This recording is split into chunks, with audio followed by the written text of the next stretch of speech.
하나님의 말씀 사도행전 1장 1절부터 8절까지 말씀입니다. 봉독하겠습니다. 데오빌로여, 내가 먼저 쓴 글에는 무릇 예수의 행하시며 가르치시기를 시작하신부터 그의 택하신 사도들에게 성령으로 명하시고 승천하신 날까지 이를 기록하였노라. 회 받으신 후에 또한 저에게 확실한 많은 증거로 친히 사심을 나타내사 40일 동안 저에게 보이시며 하나님 나라의 일을 말씀하시니라.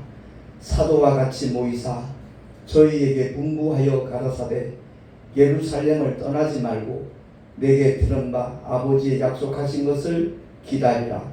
요한은 물로 침례를 베풀었으나 너희는 몇 날이 못되어 성령으로 침례를 받으리라 하셨느니라. 저희가 모였을 때 예수께 묻자와 가로되 주께서 이스라엘 나라를 회복하시니 이때니까 하니 가라사대 때와 기한은 아버지께서 자기의 고난에 두셨으니 너희의 알 바 아니요 오직 성령이 너희에게 임하시면 너희가 권능을 받고 예루살렘과 온 유대와 사마리아와 땅끝까지 이르러 내 증인이 되리라 하시니라. 아멘. 기도하겠습니다. 하나님 아버지, 오늘도 주의 생명의 말씀, 진리의 말씀을 들을 수 있도록 귀한 시간을 허락하심을 감사합니다. 참으로 주께서 우리에게 베푸신 은혜가 어떠한 것인지 바로 깨닫는 시간 되게 하시고, 예수께서 이 땅에 오신 목적이 결국 성령 하나님을 보내시기 위함이었다는 것을 우리가 바로 알고 성령의 나타나심에 대하여 올바로 말씀을 통하여 깨닫는 우리 모두가 되게 하여 주시옵소서. 전하는 자 듣는 자 다 함께 큰 은혜 있기를 간절히 소망하옵고 우리 구주 예수 그리스도 이름으로 감사하며 기도하옵나이다. 아멘. 누가복음과 사도행전을 기록한 누가는 그의 원래 직업이 의사입니다. 그래서 의사답게 가장 합리적인 사고의 틀을 가지고 그 성경을 기록했다는 것을 우리가 염두에 두고 오늘 말씀에 주목했으면 참 좋겠습니다. 성령의 임하심과 그 가족 과정들 그리고 현장을 자기가 목격한 사실 그대로 사도행전을 기록했다는 것을 우리가 기억을 하고 먼저 누가복음 24장 44절부터 49절 말씀을 한번 찾아서 봉독을 하도록 하겠습니다. 제가 읽겠습니다. 누가복음 24장 44절부터 49절까지. 또 이르시되 내가 너희와 함께 있을 때 너희에게 말한 바 곧 모세의 율법과 선지자의 글과 시편에 나를 가리켜 기록된 모든 것이 이루어져야 하리라 한 말이 이것이라 하시고, 이에 저희 마음을 열어 성경을 깨닫게 하시고, 또 이르시되 이같이 그리스도가 고난을 받고 제3일에 죽은 자 가운데서 살아날 것과 또 그의 이름으로 죄사함을 얻게 하는 회개가 예루살렘으로부터 시작하여 모든 족속에게 전파될 것이 기록되었으니 너희는 이 모든 일의 증인이라. 볼지어다 내가 내 아버지 약속하신 것을 너희에게 보내리니 너희는 위로부터 능력을 입히울 때까지 이 성에 유하라 하시니라. 아멘. 그러니까 사도행전을 기록하기 전에 의사 누가가 주님의 공생의 가운데 마지막 부분에 대해서 부활하신 후에 주님이 하신 말씀을 그대로 누가복음 24장에 기록했다는 것을 우리가 확인할 수가 있습니다. 그리고 주님께서 친히 성령에 대하여 말씀하신 것이 요한복음 7장 37절에 있습니다. 구약의 성령의 역사가 나타난 것 같았지만 그 성령 하나님은 우리의 영 속에 임한 것이 아니고 우리 몸 밖에서의 어떤 강한 감동을 통해서 하나님의 뜻을 나타냈다 하는 것을 우리가 미루어 짐작할 수가 있는 것이 바로 요한복음 7장 37절 이하 39절의 말씀입니다. 한 번 더 봉독을 하겠습니다. 명절 끝날 곧 큰 날에 예수께서 서서 외쳐 가라사대 누구든지 목마르거든 내게로 가서 마시라. 나를 믿는 자는 성경의 이름과 같이 그 배에서 생수의 강이 흘러나리라 하시니 이는 그를 믿는 자의 받을 성령을 가리켜 말씀하신 것이라. 예수께서 아직 영광을 받지 못하신 고로 성령이 아직 저희에게 계시지 아니하시더라. 아멘. 그러니까 70인의 전도 사역도 그렇고 그들이 나갔을 때 하나님의 놀라운 역사가 나타났지만 그들 속에 성령이 내주하신 것은 아니라는 것을 우리가 알아야 돼요. 베드로의 믿음의 고백, 주는 그리스도시요 살아계신 하나님의 아들이십니다라는 그 고백 역시도 천부께서 알게 하셨기 때문에 그런 고백이 가능했다는 거죠. 다시 말해서 베드로 안에 성령이 오셔서 그런 고백을 하게 된 것은 아니라 하는 것을 이 말씀을 통해서 우리가 확인할 수 있는 겁니다. 그러니까 예수께서 십자가에서 피 흘려 죽으시고 사흘 만에 부활하셔서 영광을 받으셔야만 그제서야 성령이 임하실 수 있는 조건이 갖춰지기 때문에 그 전에 오순절 성령 임하는 그 날 이전의 모든 역사들은 성령께서 내주하신 역사가 아니라 하는 것을 우리가 성경을 통해서 확인할 수 있는 겁니다. 그래서 요한복음 14장 16절 17절에 성령을 보내시기 전에 주님이 미리 성령에 관하여 하신 말씀들을 먼저 확인을 해놓는 겁니다. 16절 17절에 보니까 내가 아버지께 구하겠으니 그가 또 다른 보혜사를 너희에게 주사 영원토록 너희와 함께 있게 하시리니 저는 진리의 영이라. 세상은 능히 저를 받지 못하나니 이는 저를 보지도 못하고 알지도 못하니라. 그러나 너희는 저를 아나니 저는 너희와 함께 거하심이요 또 너희 속에 계시겠으니라 라고 주님이 이렇게 일러주시면서 26절에 다시 한번 확인시켜주는 말씀이 보혜사 곧 아버지께서 내 이름으로 예수의 이름으로 보내실 성령 그가 너희에게 모든 것을 가르치시고 내가 너희에게 말한 모든 것을 생각나게 하시리라 라고 주님이 일러주십니다. 이어서 요한복음 14장 16장 8절에서 11절에 보면 성령께서 오셔서 하시는 사역에 대하여 주님이 미리 일러주십니다. 요한복음 16장 8절에서 11절 합독을 하겠습니다. 시작.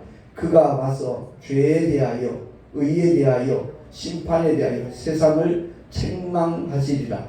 죄에 대하여라 하면 저희가 나를 믿지 아니하며 의에 대하여라 하면 내가 아버지께로 가니 너희가 다시 나를 보지 못하며 심판에 대하여라 하면 이 세상 임금이 심판을 받았음이니라. 아멘. 그렇습니다. 주님이 십자가 위에서 모든 죄를 다 처리하셨는데 성령이 오셔서 죄에 대하여 책망하시는 것은 다름이 아니라 예수의 이름을 믿지 아니하는 데 대하여 성령께서 역사하실 것이라는 것이죠. 그리고 이 세상에 의로 계시던 주님이 이제는 부활 승천하시고 나면 아무도 주님을 볼 수가 없어요. 그래서 성령이 오셔서 그 예수를 이 세상에 유일한 의가 되시는 예수를 경험하게 할 것이다 하는 것을 말씀하는 것이고요. 심판에 대하여는 이 세상 임금 원수 마귀가 심판을 받았음이니라 라고 성령께서 깨닫게 하실 거라는 거죠. 그래서 이 진리를 아는 사람들은 마귀를 대적한다는 거죠. 지난주에도 말씀드렸듯이 심판은 형벌 받은 게 아닙니다. 영원히 꺼지지 않는 불못에 던지우기로 이게 심판이에요. 이게 정죄예요. 하나님의 선언이라는 거죠. 그러니까 성령이 오셔서 하시는 사역에 대하여 우리가 바로 알기만 하면 신비주의에 빠지지 않아요. 진리를 떠날 수가 없어요.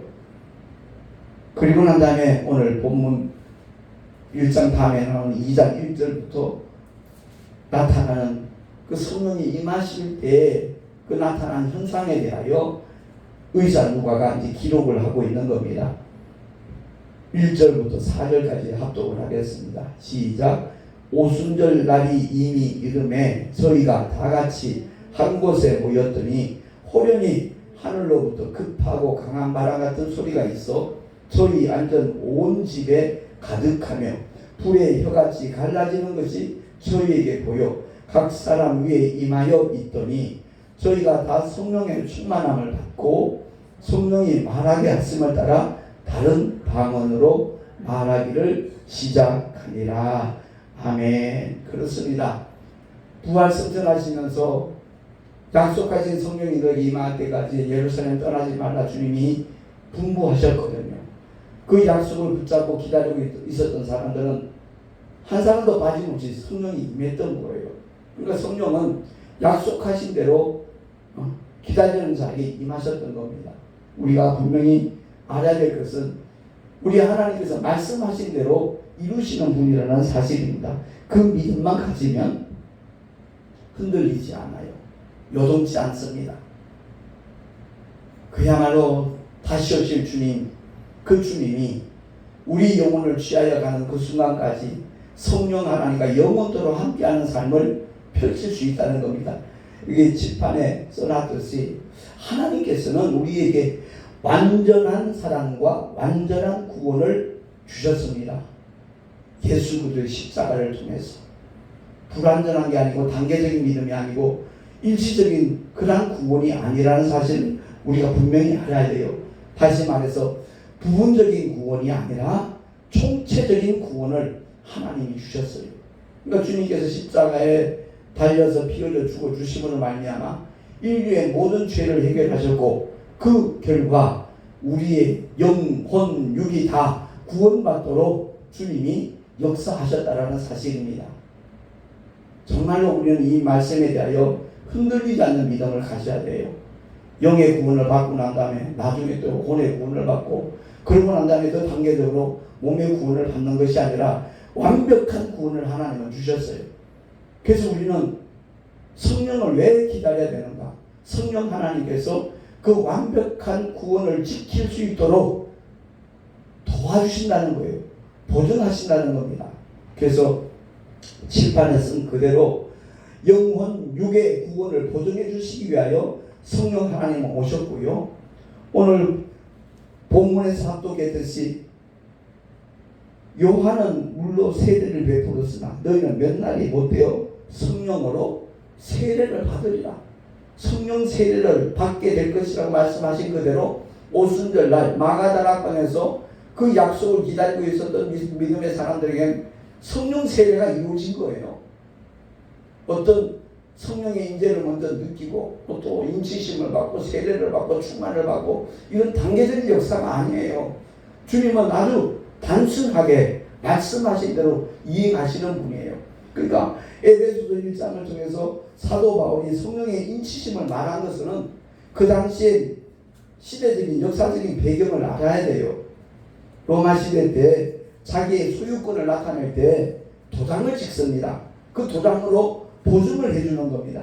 그래서 에베소서 1장에 보니까 이와 같이 13절 14절에 말씀하고 있거든요. 에베소서 1장 13절 14절 그 안에서 너희도 진리의 말씀 곧 너희의 구원의 복음을 듣고 그 안에서 또한 믿어 약속의 성령으로 인치심을 받았으니 이는 우리의 기업의 보증이 되사 그 얻으신 것을 구속하시고 그의 영광을 찬미하게 하려 하심이라.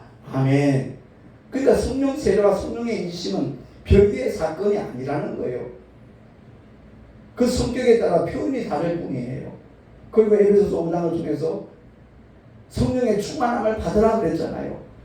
완전한 구원이 우리에게 이루어졌는데 성령 하나님이 이끄시는 대로 순종치 아니할 때 그들은 쓰러지고 넘어질 수밖에 없거든요. 자칫 마귀의 올무에 걸려들 수도 있다는 거죠. 그렇기 때문에 끊임없이 성령의 충만함을 받으라 이 말씀은 성령을 받고 또 받고 또 받고 하라는 그런 의미가 아니라 성령께서 감동 주시는 대로 100% 순종하는 믿음의 삶을 살라는 거예요. 그래서 사도 바울이 에베소서 5장을 통해서 성령 충만한 삶이 어떠한 삶인가 하는 데 대해서 구체적으로 이렇게 설명하는 말씀이 있거든요. 세월을 아끼라 때가 악하다. 그러므로 어리석은 자가 되지 말고 오직 주의 뜻이 무엇인가 이해하라. 술 취하지 말라. 이는 방탕한 것이니 오직 성령의 충만을 받으라. 그 성령 충만 받은 사람의 삶의 자리가 어떠하냐?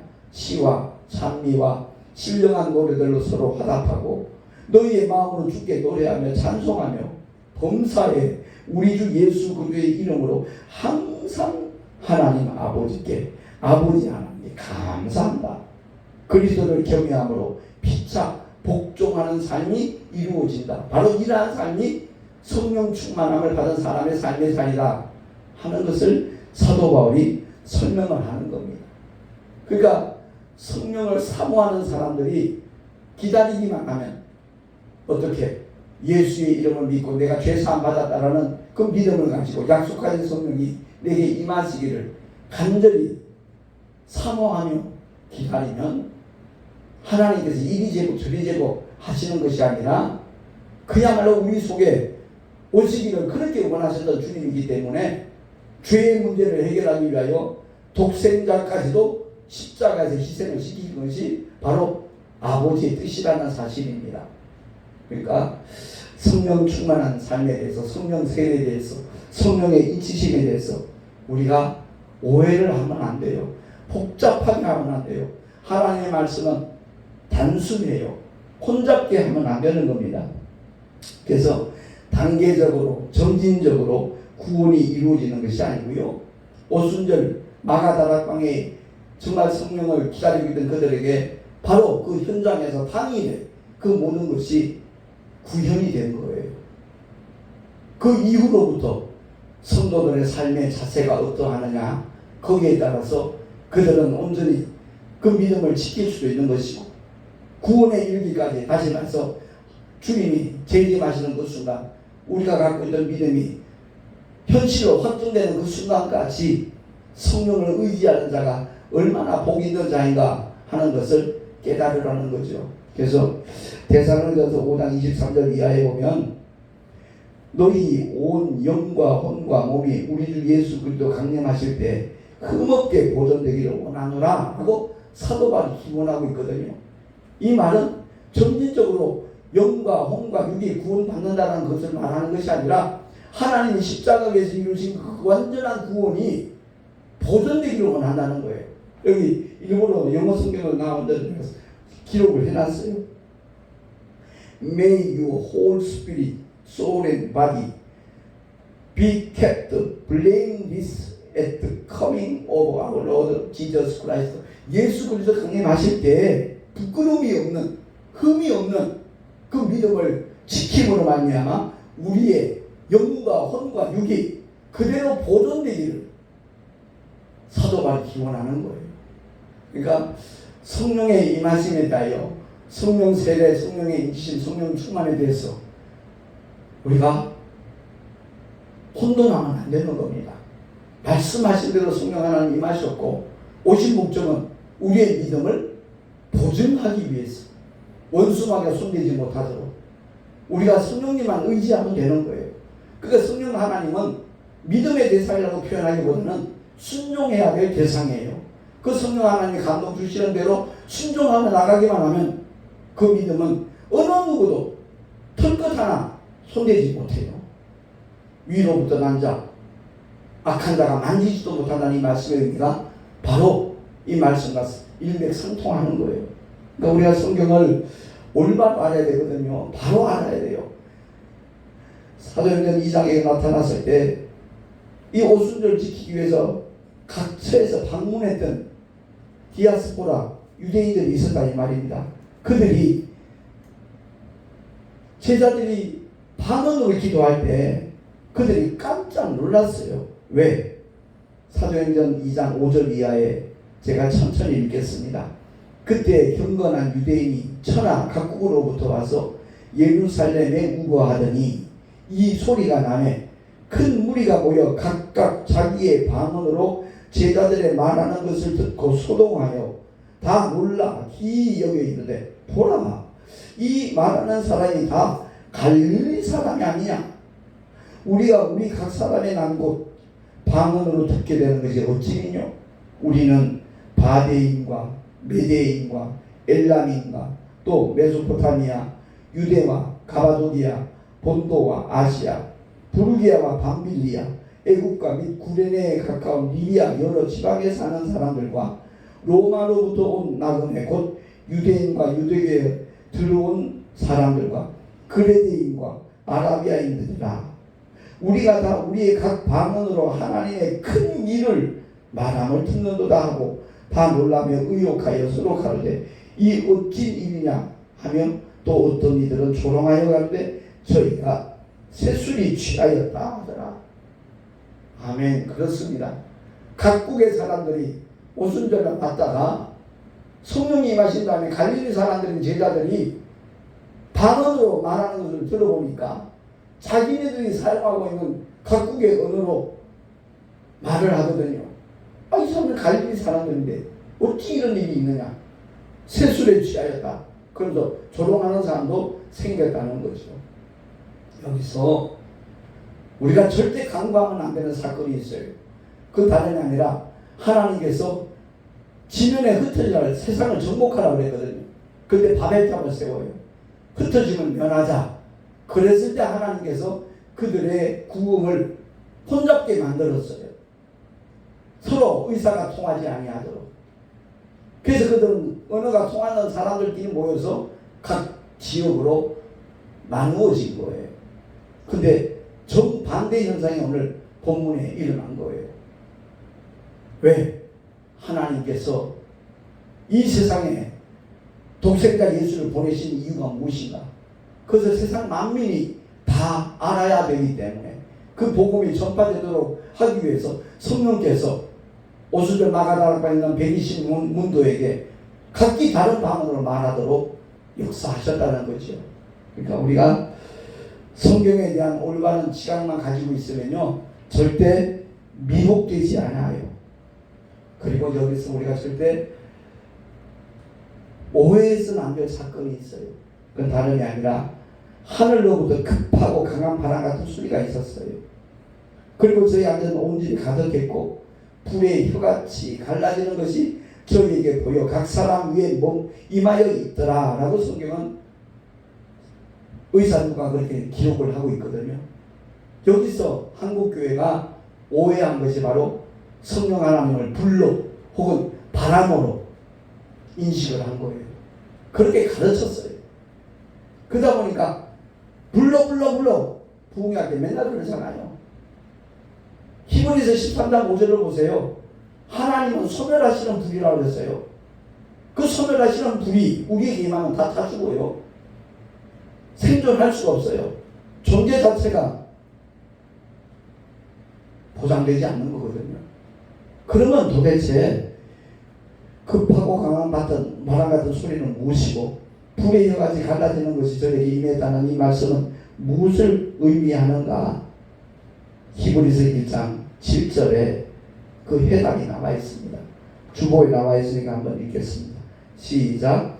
또 천사들에 관하여는 그는 그의 천사들을 바람으로 그의 사역자들을 불꽃으로 삼으시느니라. 히브리서 1장 14절에 이어서 읽습니다.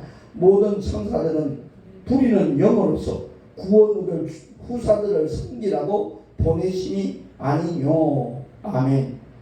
그러니까 요즘은 뭐 대통령의 어떤 권위가 그야말로 뭐 야당 편에서는 별의별 욕도 다 하는 그런 세상이 되었습니다만은 박정희 대통령이 그 권좌에 있을 때는요 대통령이 한번 출동을 하게 되면 수십 대의 사이카들이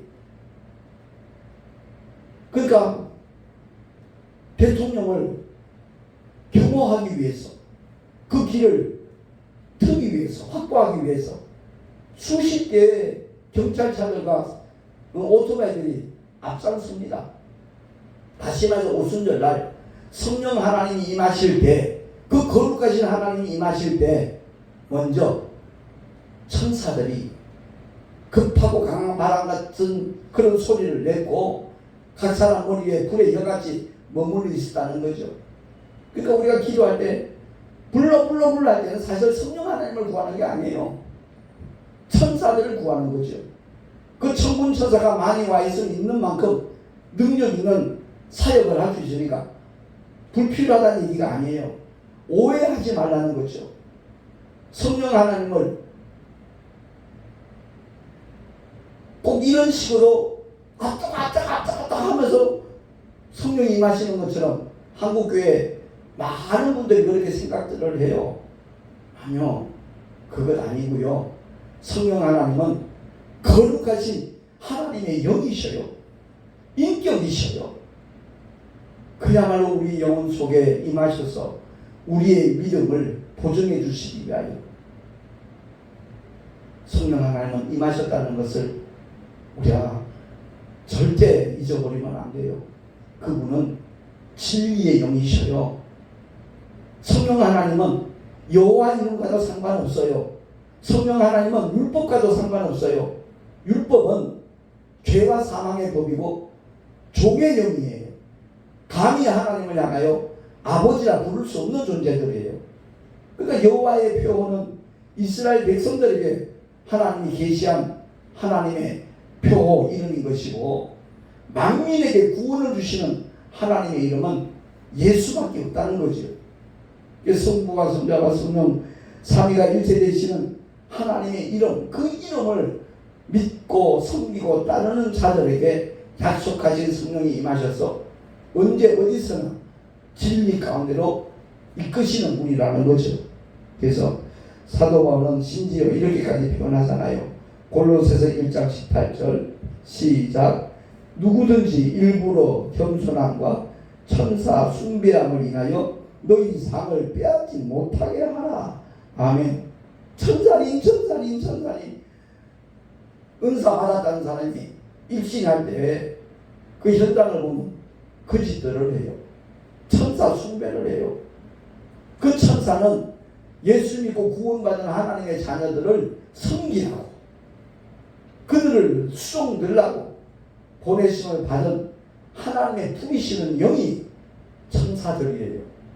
그러니까 성경 전체를 올바로 깨닫고 이해를 하면요, 신비주의에 빠지지도 않고 천사 숭배 말도 안 되는 소리지.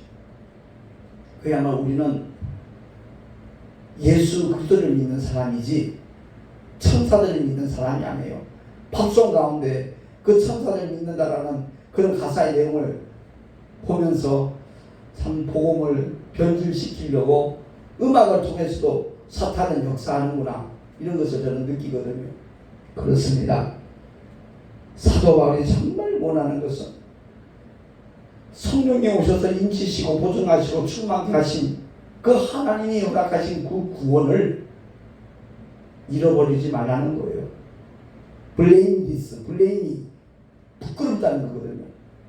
블레임리스, 부끄러움이 없는, 흠이 없는 그 구원을 온전히 이루기를 바울은 그렇게 원했던 거예요.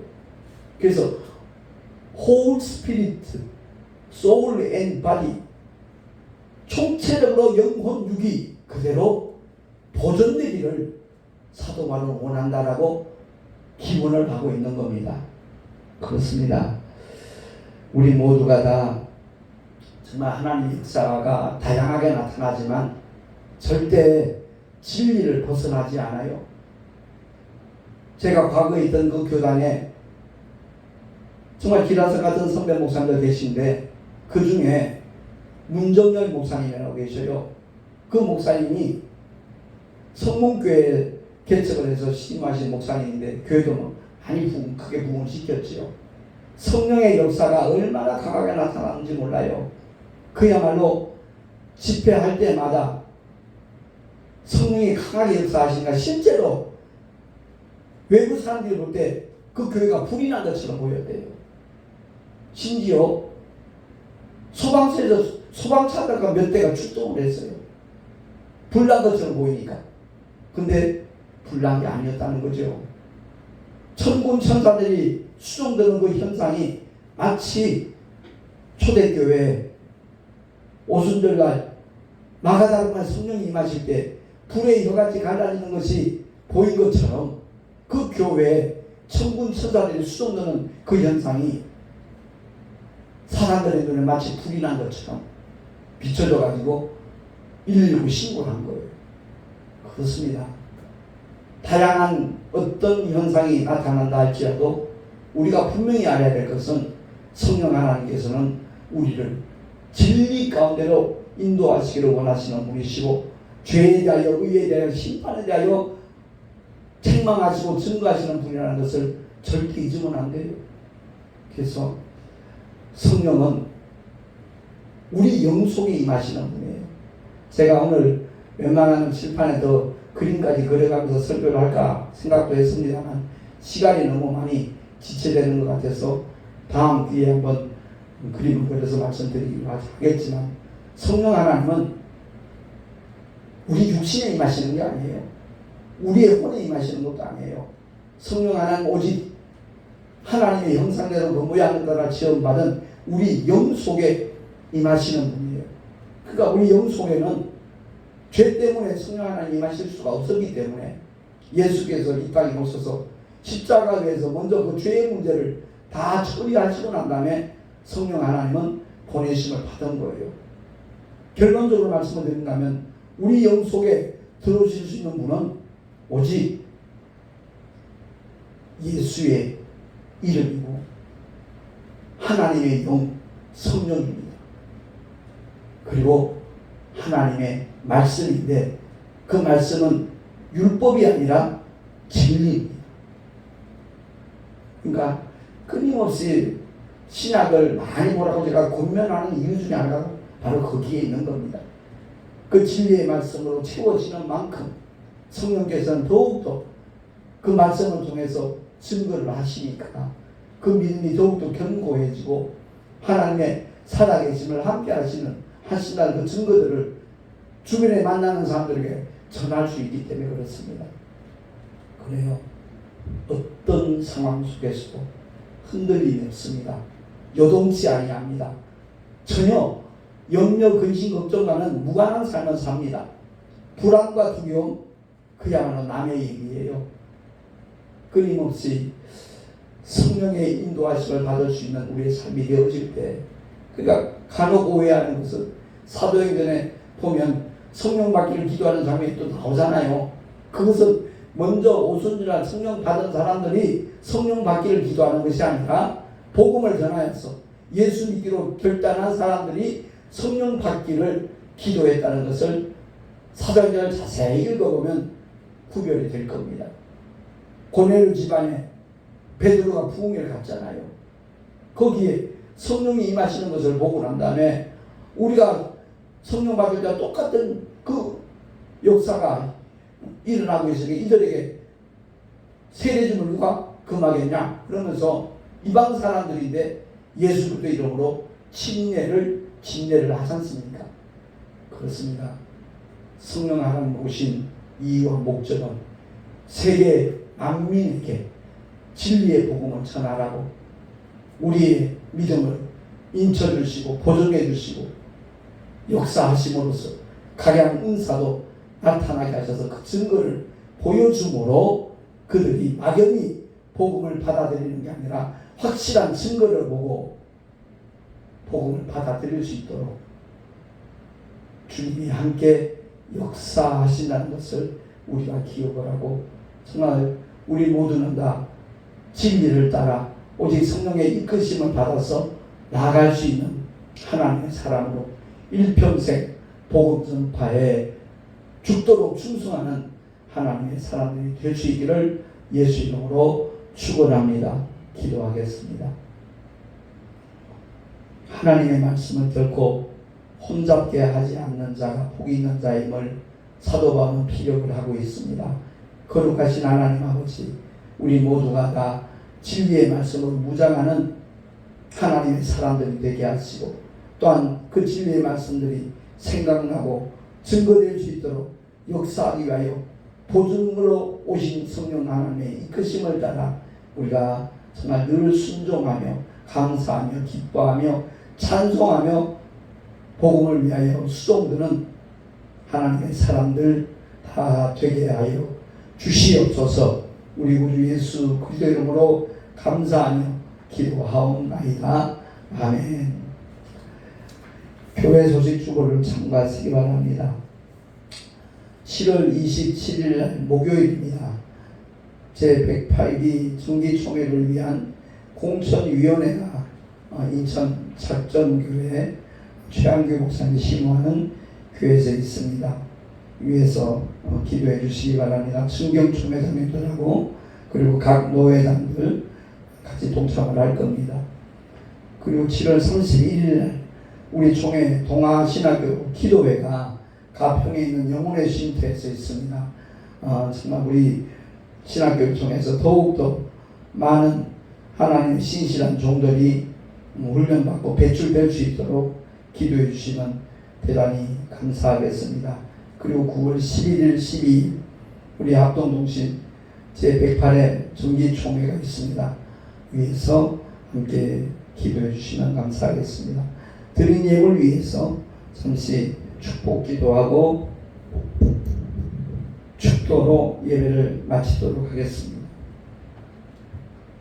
존귀하신 하나님 아버지, 주님 앞에 귀한 예물 드렸습니다. 우리 마음을 담아 주님 앞에 드린 예물을 기쁘시게 흠양하여 주시고 아버지의 뜻이 이루어지는 일에 요긴하고 아름답게 사용될 수 있도록 주님 역사하여 주시옵소서. 드린 손길들마다 주님 축복해 주시고 참으로 삶의 터전에서 일마다 때마다 필요한 것들을 공급하시는 하나님의 증거와 복들을 보면서 살아가는 믿음의 주인공들이 다 되게 하여 주시옵소서. 우리 구주 예수 그리스도 이름으로 감사하며 간절히 축복하며 기도하옵나이다. 아멘.